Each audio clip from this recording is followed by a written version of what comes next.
मंडळी हल्लीचं दृश्यमच्या नावाने चर्चेत असलेलं सेवानिवृत्त प्राध्यापक राजाराम सुभराव लोंढे यांच्या हत्येचं प्रकरण दिवसेंदिवस चित्रपटासारखंच अत्यंत गूढ आणि धागेदोरे उघड करते। तपासात अनेक धक्कादायक गोष्टी शहर पोलिसांच्या समोर येत आहेत। बंदुकीने गोळी मारून रील स्टार विशाल विकास राठोड याने लोंढे यांची हत्या केल्यानंतर दृश्यम चित्रपटाप्रमाणे पुरावे नष्ट करून 30 दिवस पोलिसांची दिशाभूल केली। लोंढे यांच्या कुटुंबासोबतच राहून त्याने लोंढे यांना शोधण्याचे नाटकही केले। दरम्यान लोंढे यांना हनी ट्रॅपमध्ये अडकवून लुटल्याची ही चर्चा सुरू आहे। रील स्टारच असलेली एक ब्युटी पार्लर चालवणारी महिला संशयाच्या घेऱ्यात आली आहे।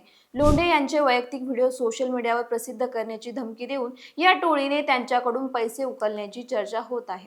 आता हे प्रकरण कसं घडलं व यात कोण कोण सहभागी होतं हे सविस्तर या व्हिडिओच्या माध्यमातून बघूया। नमस्कार, मी गीतांजली आणि आपण पाहत आहात दे दणका।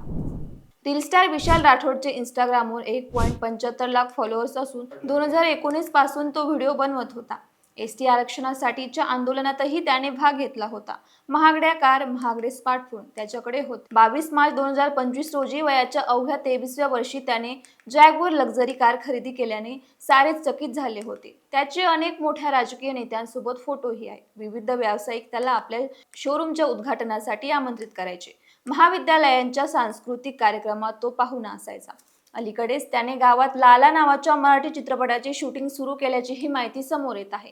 5 फेब्रुवारीच्या पार्टीपूर्वी 28 जानेवारीला ही पार्टी त्यांच्यात वाद झाले होते। त्यावेळी लोंढे यांनी विशालच्या संपर्कातील एका तरुणीबद्दल आक्षेपार्ह वक्तव्य केले।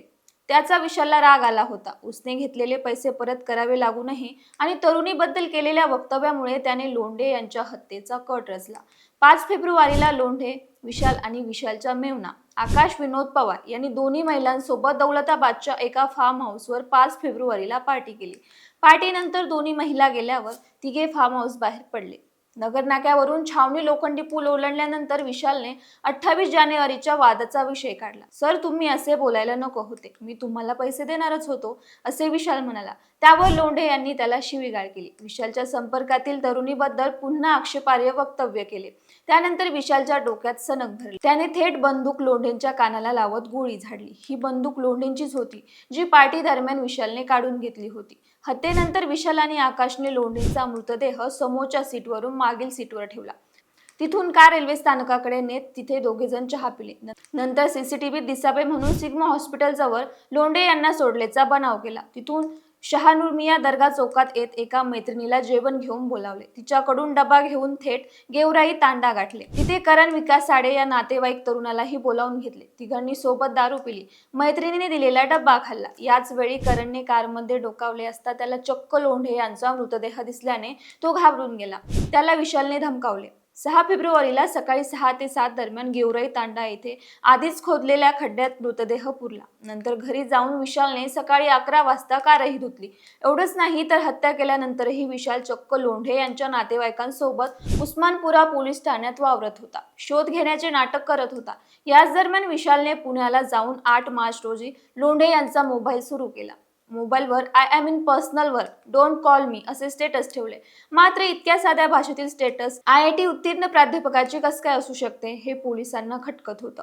मृतदेह पुरण्यासाठी विशालने गेवराई तांडा शिवारात एका जेसीबी चालकाकडून फुकटात खड्डे खोदून घेतले होते। तेथे गुप्तधन असल्याचे जेसीबी चालकाला सांगून निम्मे धन देण्याचं आमिष दाखवलं होतं। जेसीबी चालकाने 2 खड्डे खोदले। मृतदेह पुरल्यानंतर काही माती तशीच वर आली होती।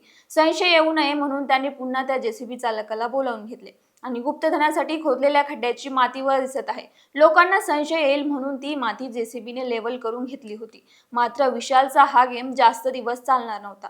त्याची मैत्रीण त्या महिलेसोबत ज्या दिवशी पार्टी केली होती त्यांच्या जबाबामुळे विशालचा पूर्ण गेम पलटून गेला।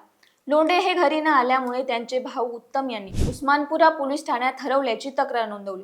त्यानंतर पोलीस तांत्रिक तपासासह लोंढे यांचा चालक, नातेवाईक, मित्र विशाल, आकाशसह संपर्कातील प्रत्येकाची चौकशी करत होते।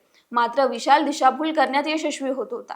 ज्या महिलांसोबत दौलताबादच्या फार्म हाऊसवर पार्टी केली त्यापैकी एकीमुळे विशालचा संपूर्ण गेम पलटला।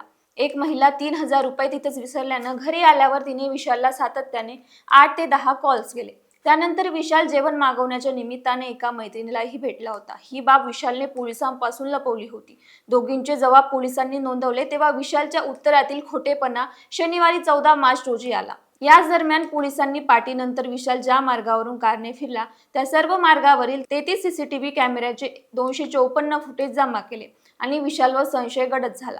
त्यानंतर विशालला व आकाशला पोलिसांनी ताब्यात घेऊन कसून चौकशी सुरू केली। त्यावेळी त्यांनी खुनाची संपूर्ण कबुली दिली। उत्तरीय तपासीनंतर लोंढे यांचा मृतदेह कुटुंबियांनी ताब्यात घेण्यास नकार दिला। उस्मानपुरा पोलीस ठाण्याचे पोलीस निरीक्षक संग्राम ताटे यांनी 1.5 महिना तक्रारीसाठी दुर्लक्ष केले असा आरोप लोंढे यांचे बंधू उत्तम लोंढे यांनी केला। ताटे यांच्यावर कारवाई होत नाही तोपर्यंत अंत्यसंस्कार करणार नाही अशी भूमिका नातेवाईकांनी घेतली। अखेर पोलीस आयुक्त प्रवीण पवार यांनी समजूत काढली। त्यानंतर मृतदेह बार्शी तालुक्यातील सोंद्रे या मूळ गावी रवाना करण्यात आला। विशालने यापूर्वीही एक लैंगिक अत्याचाराची तक्रार आर्थिक तडजोड करून दाबल्याची चर्चा आहे। या प्रकरणाचा तपास शहर गुन्हे शाखेकडे वर्ग करण्याची आणि कर्तव्यात कसूर करणाऱ्या संग्राम ताटे यांच्यावर कारवाई मागणी कुटुंबाने केली आहे। याबाबत पोलीस आयुक्त प्रवीण पवार म्हणाले की हत्ये प्रकरणातील प्रत्येकाची चौकशी होईल। तांत्रिक पुराव्यांच्या आधारे हत्येच्या मुळापर्यंत पोहोचू। दरम्यान सध्या विशाल, आकाश आणि करण हे तिन्ही आरोपी पोलीस कोठडीत असून त्यांची कसून चौकशी सुरू आहे। बाकी तुम्हाला व्हिडिओ कसा वाटला आम्हाला कमेंटमध्ये नक्की सांगा आणि दही दणका चॅनलला सबस्क्राईब करायला विसरू नका।